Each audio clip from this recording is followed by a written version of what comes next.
A moment comes in a nation's history when we must ask ourselves a national question.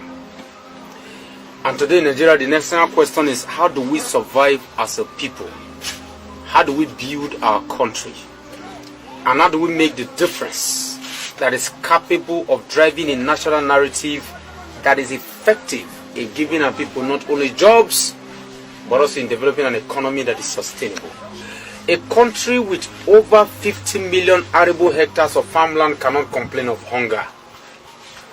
A country with 50 million youths cannot complain of the capacity or the ability to utilize the 50 million arable hectares of farmland across the country. The Nigerian Farmers Group and Cooperative Society is a body of Nigerians who are ready to change the narrative for the good of our people. It is time to walk the talk. Because if we don't, then we have no reason to complain when we are hungry. If we don't, we cannot stand up and count ourselves a nation that should stand in the League of Nations when it is time, when that time arrives. Not at all. In all of the countries of the world, what they did was that because agriculture was a very major component of their growth, they developed other industries like the oil industry to support machinery so that those machineries can be used in the productive sector of the economy. In order for you to have agriculture properly developed, you need oil, you need roads, you need every form of mechanization to make it work. Because when it works, the people enjoy. When it works, the people are employed. When it works, everything that needs to be done is done for the interest of the people. So, it is clear that countries went through the development process so that in order to develop the agriculture and industrialize their people, they had to develop sources of energy, they have to develop sources of transportation. This is rice. You see, I'm picking up this rice, not that I'm happy. I'm not happy. I'm actually very sad.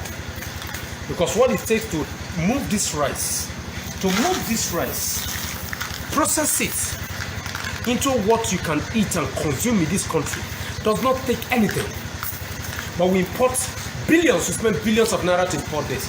And we are complaining that we are hungry as a people. We are not angry enough in Nigeria. Look, we know our mumu, our mumu plenty. What you need to process rice, to process 1 trailer of rice every 3 days is exactly what you have here. This is your milling plant. This is your distoner that distone the parboiled rice. You distone the rice, run them through the milling, run them into the milling plant. There's a conveyor belt that conveys the rice and then dumps them into the milling plant. This process, most of the time, this process is imported from China. This process is imported from Thailand. We are not angry enough as a people. We are not thinking as a people that wants to grow. We are not thinking of the unemployment in Nigeria. We are not thinking of the suffering Nigerian people. We are such a useless people that the practicality of the solution to our problem lies in our hands, lies with us, with every land and people in every sector of this country. We're not the best enough. We're useless for this country. Our problem, the solution to our problem lies right here in Nigeria, but with the import rice. With a crazy now, we go hungry, die. Hungry go kill us for this country. Whenever I read that, we they born like pigs. We they born anyhow. We go born those children. Those children go become terrorists. They go become Boko Haram. They go shop us. They go cook us as food. They go chop them. We useless. So we're not ready in this country. Let us not begin to farm palm kernel in the south. Begin to farm gari in the south. Begin to farm what we can produce. With a crazy way. Let me be ready to tell again. At the best. Thank you.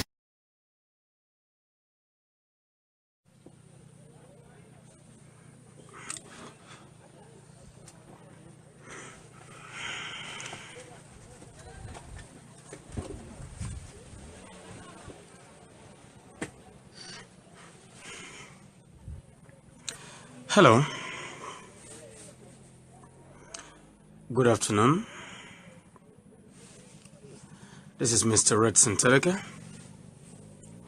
I'm the National Coordinator of the Nigerian Farmers Group and Cooperative Society. And I'm here this afternoon to talk about the domesticating the Nigerian economy domesticating production and subsidizing growth. From the experience of a farmer and comrade, an activist, we need to tell ourselves some truth. Because when we are honest with ourselves, it is easier for us to look at the challenges that is facing us as a country and solve them. What is the truth? The truth is that no nation on earth develops without developing the local infrastructure. It's impossible. If we premise our growth, if we premise our productivity, if we premise our development on the external forces, on importation, on productive forces that are driven not by the local economy, but by external forces, we will never grow as a country. And so the first things we must begin to do as Nigerians, whether we're looking at our homes, or we're looking at our offices, whether we're looking at our projects, or we're looking at our programs, and at all of our schedules, we as a people must above all things realize that we need to look in, we need to look within to grow the Nigerian economy. What do I mean? Like I've always said, you see, the factors of production, the processes of production, every aspect of the productive process demands certain elements that are vital for national growth. In the case of Nigeria, there are key two elements that we have in abundance: land and people. It is high time we utilize those two for the interest of our country and for the progress of our collective well-being. What must we do? What we must begin to do now, like Nurudi said this morning, is to begin to look at the infrastructural deficit of the Nigerian state. Look, let us not kid ourselves. As important as stomach infrastructure, if you and I, if government at the local, state and the federal level fail to look at the infrastructural component of the Nigerian state, productivity and increase in our capacity to be independent of the sanity of importation that has driven us to the point of perpetual poverty can never be solved. So what must we do? What we must do first and foremost is to ensure that we domesticate productivity by increasing infrastructural growth at those levels of government where we know that every amount of money that you push there will be utilized for the sake of the people, not for the sake of those who don't need to use it. Like I've always said, if you give a poor man in this country 100,000 naira and you give a rich man in Nigeria 100,000 naira, the poor man will spend his 100,000 naira today. In short, within 1 week, his money is gone. And what is he going to spend his money on? He's going to spend that money on food. He's going to spend that money on fuel. He's going to spend that money on transportation. He's going to spend that money on what is necessary to drive the economy of this country strongly. Now, take that same 100,000 and give it to a Dangote of this world. It is nothing to him. He's likely going to use it and buy a gift, or any one of these big men, for his girlfriend, for his family, or anybody. You see, the capacity of that man to utilize that fund to regrow the Nigerian economy is very limited compared to the poor man who will utilize it. So what must we do? What we must do is to begin to think about those factors of production that are capable of affecting those in the rural areas, those in urban centers where there is currently no infrastructural support that is able to give life to their dreams. What do I mean? Power. What do I mean? Petroleum products. What do I mean?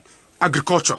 See, it brings us from the narrative that it brings us from domesticating factors of production to subsidizing growth, in the sense that the average Nigerian person has access to that which is capable of helping his innovation, of helping his desire, of helping his drive to understand that if I grow, based on the fact that the infrastructure have been provided, I am capable of having something to the country. And look at it this way, and please let's take it from me and ask any economist.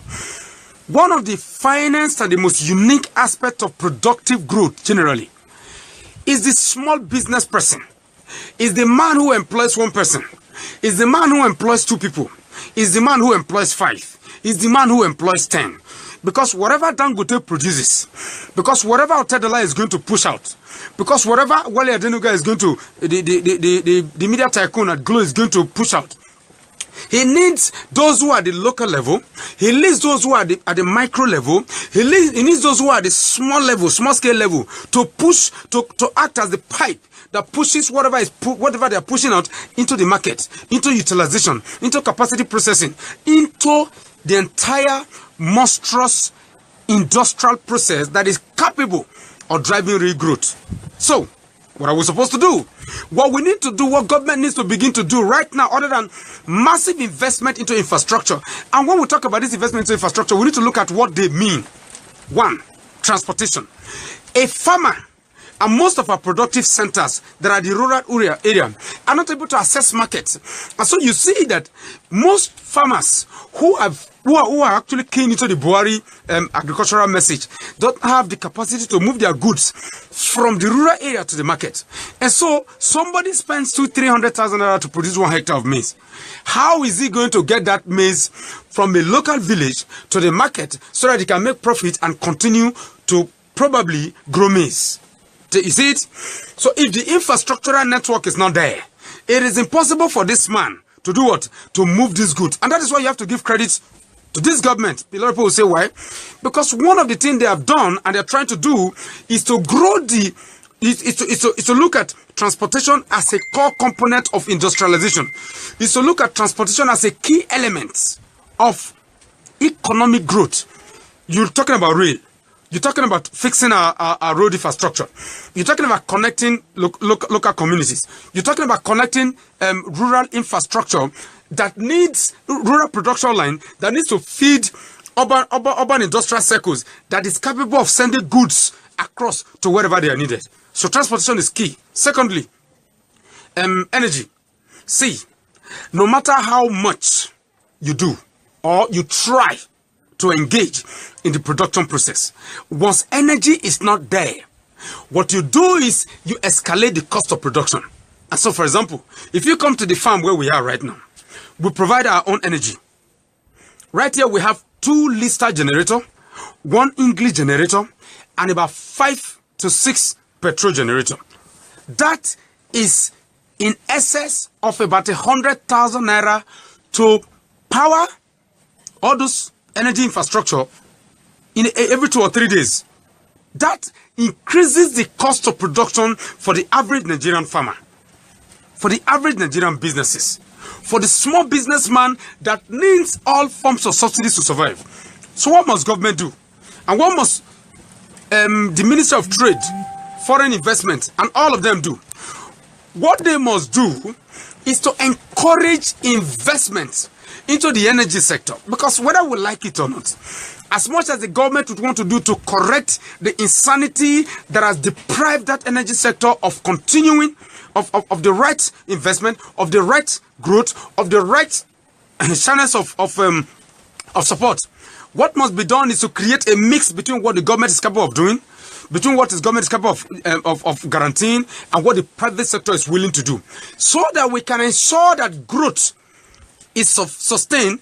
Because what begins to happen is that once you have energy, of course, we can't move from the situation where we have just about 7,000 megawatts of generation right now to 100,000 megawatts over the next 1 year, over the next 2 years, over the next 10 years. It's not possible. Let's tell ourselves the truth. So what do?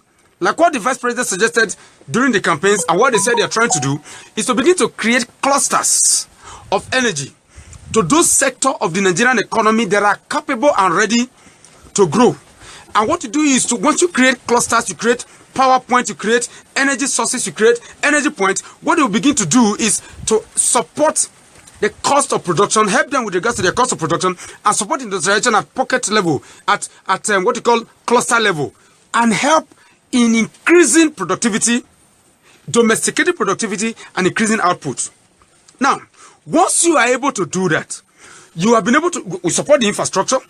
You create and support the domestication of our industrialization by providing energy. What you are doing is to reduce the cost of production, increase capacity to access to market, and boom, the economy will begin to feel the impact of real growth. Now, if you take out those two, what is the next thing that must be done? The Nigerian agricultural sector is a sector that needs everything to make it work. Look, somebody jokingly said the other time that when Air sacked teachers from the primary school, he said they should go to the farms. We shouted and said, no, why should teachers come to the farm? Do they think that farming is that easy? Guess what? Farming is, above all things, not easy. However, it is the only sector that is capable of taking all. Pull them all together. Whether you sabi book or you no sabi. Whether you go school or you no go school. Whether you be proper teacher or you no proper teacher. If you get 1 hectare of farmland, if you get 1 acre of farmland, you will be able to learn from your mistakes. You'll be able to utilize what you have to be able to provide for yourself and for your family. So what must be done? There is a need for us to increase the agricultural budget. Look. Let's not stop kidding ourselves. My friend Tiki Ajayi, who is a headsman in Canada, said that last year Canada brought in $1.6 billion from the meat, from animal husbandry, from cattle alone. What we must begin to do as a people is simple: is to look at agriculture as a source of not just sustainability, overcoming the problem of poverty and hunger, but as a source of direct foreign investment, as a source of forex, and as a source of a whole core of our economic development and growth. Like I've always posited, and a lot of you are aware of this already. There is no way Nigeria can develop today without utilizing agricultural potentials. It is a mirage. There is no sector that is capable of growing the Nigerian economy today. There is no sector that is capable of growing our GDP by more than 10% annually than the agricultural sector. Because you can speak all the tongues you want to speak. We do not have the industrial capacity. And even if we have the industrial capacity, what we must try and do as a country is to support the industrial capacity of the agricultural sector. So that, for example, like Nigerian Farmers Group, we got some of our treasures from Ibadan. One of our families in Ibadan. We got some of our, treasures from a production plant in Ibadan and Enugu. Now look at what it's doing. What we are doing is that because we are farming maize in Nasarawa, we are able to look at production plants in Enugu and in Ibadan and bring in those who are already utilizing what they have, who are capable of producing shellers. You have factories lining up that are producing agricultural input. Look at what's happening with Kaduna State. Look at what's happening in Shebi with regards to rice. Look at Olam. Yes, of course, we have our challenges with Olam when they talked about importation. But look at the millet plant they have in Kaduna. Look at the plants coming up in places like Sokoto. Look at the plants coming up all over the north. What is happening? They are beginning to understand that for you to grow your people, for you to solve the crisis of unemployment, for you to solve the crisis of overdependency on oil, for you to solve the crisis of our insanity of seeking jobs that are not there, we must develop the agricultural sector. We must make the agricultural sector profitable. Every farmer must see that I can go out into the field and plant. I can go out into the field and own animals. I can go out to the field and become a poultry farmer. I can go out to the field and become a fish farmer, like Nurudi Toba, a very good friend, and make good money. And make more money than I make if I go into the oil sector. And make more money than I make than if I go and build schools. Of course, there's nothing wrong with building schools. But look, the proliferation of quack educational institutions and schools around are one of the things that is killing us as a people. When schools are built, I mean, I went to Rimi. First, I went to James Wedge Grammar School in Mevo and the Rimi College in Kaduna. Those were schools that had football fields. Those were schools that had their own farms. Those were schools that had their own laboratories. Those were schools that had everything. And so when you were developing as part of, when you go to school, you were growing with all that was made available to you. Once we have this, it helps. And so we must ensure that government at all levels, look, this is very important. The federal government is doing a lot already with regards to supporting the agricultural sector. What are the state governments doing? What are the local governments doing? Governments at all levels must ensure that farming is subsidized for the average Nigerian. Like I said, if you go to India today, the state of Punjab, 4 million tractors. How many tractors do we have in Nigeria? We have less than 100,000 working tractors. What does that tell you? It means that we are not capable of developing our agricultural sector at all with that number. How many bulldozers do we have in Nigeria? How many combined harvesters do we have in Nigeria? How many boom sprayers do we have in Nigeria? How many planters do we have in Nigeria? We need all of these numbers in hundreds of millions.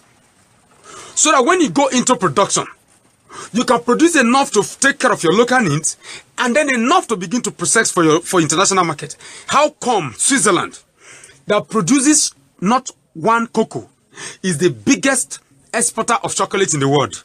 How come? When we have places like Ivory Coast, you go to the southwest of Nigeria, where you have cocoa all over, we are not producing chocolate. Look at the insanity. So, what are we talking about? In domesticating productivity, we must subsidize growth and production. In domesticating our capacity to be able to produce and feed ourselves and go after the main Nigerian food or the main Nigerian productive component of oil industrialization, we must, above all things, subsidize production. We must subsidize the electricity for the Nigerian people, increase production, electricity production, and subsidize it for our people. We must massively go into infrastructural development. The effort that have been put into place are good, but it's not good enough. We need much more. We must, above all things, subsidize agricultural production so that projects like the Nigerian Farmers Group, projects like what Nuruddin Toba is handling, projects like what people like Mike Odima Ojo, my very good friend, and so many other Nigerians are doing, will help us in driving a narrative that is not only productive, but a narrative that is nationalistic, a narrative that is capable of sustaining our people, a narrative that is capable of solving the problem of unemployment, a narrative that is above all things capable of driving us towards that moment where we can say, yes, we are capable of growing as a nation of dependent minds, of independent mind, a nation of people who are willing to occupy their minds for the good of all. It is time we ignore the insanity of separation, the insanity of deception, the insanity of looking at every problem that is Nigeria right now as a herdsman problem. Let me say this, if we've not said it before. Yes, there is a problem of herdsmen. Yes, there is a problem of communal clashes all around the Middle Belt. But if we take this problem, instead of looking at it from the Nigerian national question, but instead we look at it from the issue of ethnocentric and bigoted sentiment. If we look at our problem with the eyes of ethnicity, if we look at our problem with the eyes of religiosity, I can even look at this problem with the eyes of religiosity. When above all things, if you know, Islam was imported from Arab, Christianity imported from the West. So how can we take the two imported religions and utilize them to drive a message of separation, when we should look at Nigeria as a country and drive a message of unity, a message that is capable of sending us into a stage where we can look at upward trajectory, not a stage where we can look at ourselves and tell ourselves, oh, it's a Fulani man, oh, it's an Igbo man, oh, Hausa man. Look, we must begin to live like a people who are willing to drive our message of development without looking like a people whose interest in development is not nothing, it's skin deep. It's not deep in a passion for Nigeria. Nigeria is our country. We have no other. Look, Donald Trump said, it is time to make America great again. My message to you and every Nigerian is, it is time to make Nigeria fulfill the potential that we are capable of fulfilling. Nobody will make this work for us if we don't domesticate productivity and we don't subsidize growth and productivity for the interest of our people. Look, we can speak on the English we want to speak. We can talk about all the economic theories we want to talk about. But remember the words, remember the theories of Alexander Hamilton, who said that for America to grow, then America must protect their infant industry. I remember the words of Ursula Grant, United States President, who told the British, above all things, that Britain, you are encouraging us to adopt free trade. Thank you, Britain. But wait, America will develop our economy first. After developing our economy, then we'll talk about free trade. Luckily for them, they developed early. And what happened? Until the 70s, America was not talking about free trade. The concept of neoliberalism, the concept of free trade and open up your market, open up your border, we want to globalize so that we can call, everybody can come in. Let it be a global village. Where did the concept of global village start? Like Professor Hanji Shang said of Princeton University, the West have always kicked away the ladder. They've kicked away the ladder of localization. They kick away the ladder of sustainable development. They kick away the ladder of local development. It is time for us to fabricate our own ladder, grow our economy locally, and every other thing we will resolve. The problem of unemployment will be solved for the interest and the growth of our people. Do not be swayed by the person that is telling you to deregulate the Nigerian petroleum sector. Look, that doctrine of deregulation is the doctrine of demonic growth that will never support the local market but the foreign market. What is the concept of deregulation? The concept of deregulation: leave your economy, let your economy flow, let the forces of market and supply be the ones that helps you to grow your economy. That, you know, is the story all about supply and demand. Supply and demand cause supply and demand me. Look, the concept of deregulation, if you don't know, is allowing your local industry to die so that those who can import cheap will import it to your economy and kill you. Now, I've asked this question 1,000,001 times. Give me an answer. If you deregulate and you say let all the petroleum marketers import, can you ever develop your refineries? Can you ever develop your local content? You will never ever develop your local content. Deregulate maize, for example. We produce maize. Deregulate maize and allow Olam, all of them, to import. Let's look at the key. The key is this: when you want to deregulate maize, what happens? Everybody will begin to import maize. If the government of India is subsidizing the production of maize in India by 70%, the government in Brazil is subsidizing the production of maize in Brazil by 40%. The government in Italy subsidizing the production of maize in Italy, of grains in Italy, by 50%. That in the US does that by 50%. So you have deregulated the maize industry. Let everybody come in and play, and so that way we can have cheap maize. What is going to happen is that the government in India is going to continue to subsidize production in India. The US will continue to subsidize production in the US. So the man who produces maize in India, who is farming 1 hectare in India and is getting 20 to 25 tons or 10 tons per hectare, comes to your market. He can sell this maize at 65,000 naira a ton. He doesn't care because he's producing at about 20, 30,000 naira a ton. Okay, me, Nigerian Farmers Group, we are producing at about 300 plus, 1,000 plus a ton, a hectare. What happens? I am not able to make up to 10 tons per hectare. The man in India produces more than 10 tons per hectare.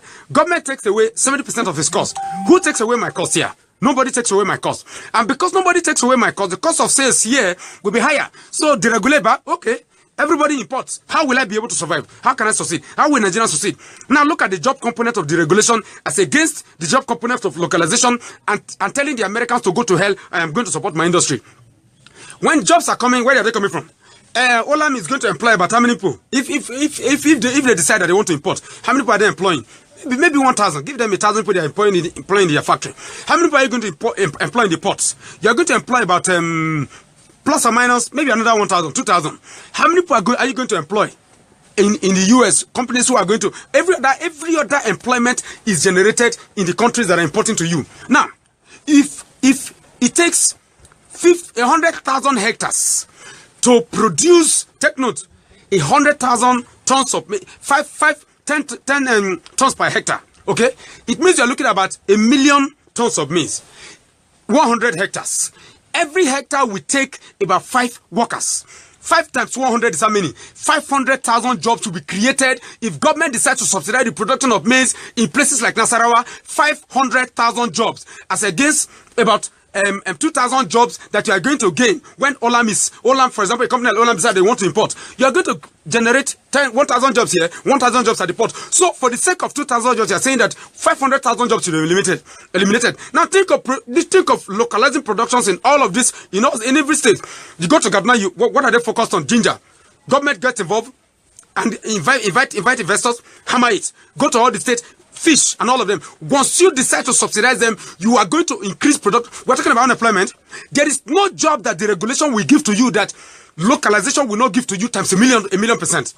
These are the facts. People that tell you, people that talk to you about deregulation, free market, and they don't tell you of the implication of dumps. They don't tell you of the implication of foreign interference. They don't tell you of the implication of your country becoming a dump site. When your country is a dump site, India subsidizes their own. You can never subsidize your own. They will WTO, World Trade Organization. Whose interests are they serving? Are they serving the Nigerian interests or they are serving their interests? As I speak to you right now, every Nigerian farmer is struggling. The reason we are struggling is because we are not subsidized. What stopped the Nigerian Youth Service? Above all things, what stopped the Nigerian Youth Service, NYSC, and NPower from ensuring that every single year, hundreds of thousands of Nigerian graduates are mobilized to the farms and subsidize farming across Nigeria?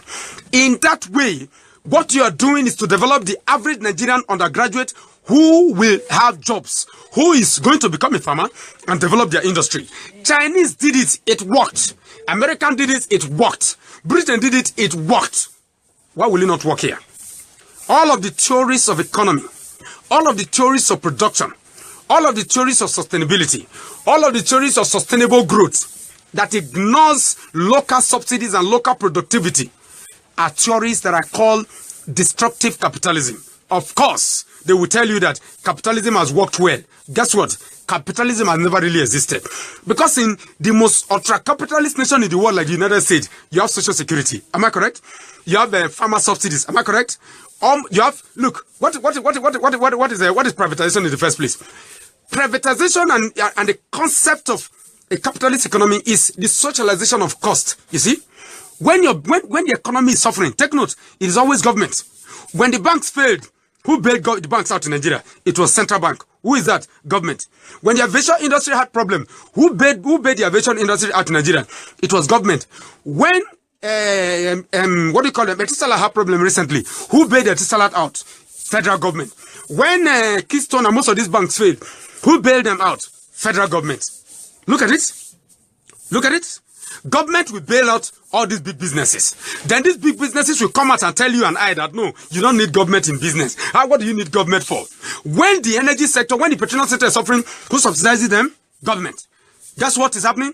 When it is time for government to subsidize you and I, the common man, the average man, they tell you that subsidy is bad, subsidy is good, subsidy is not right. Anybody that tells you subsidy is bad, tell him that he is a bad person.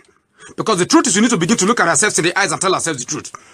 For us to grow as a country, for our economy to be viable, for our economy to be sustainable, for us to live that dream, for us to make it happen, we must need to understand that when you deregulate, when you talk about free market, when you talk about bringing opening up the market for performance, what you're actually doing is you are killing yourself for the interest of what? Of external forces. Look at the example of the legend.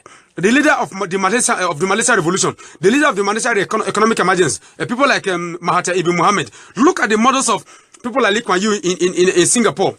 It was premised on nation first. It was premised on what? Nation first.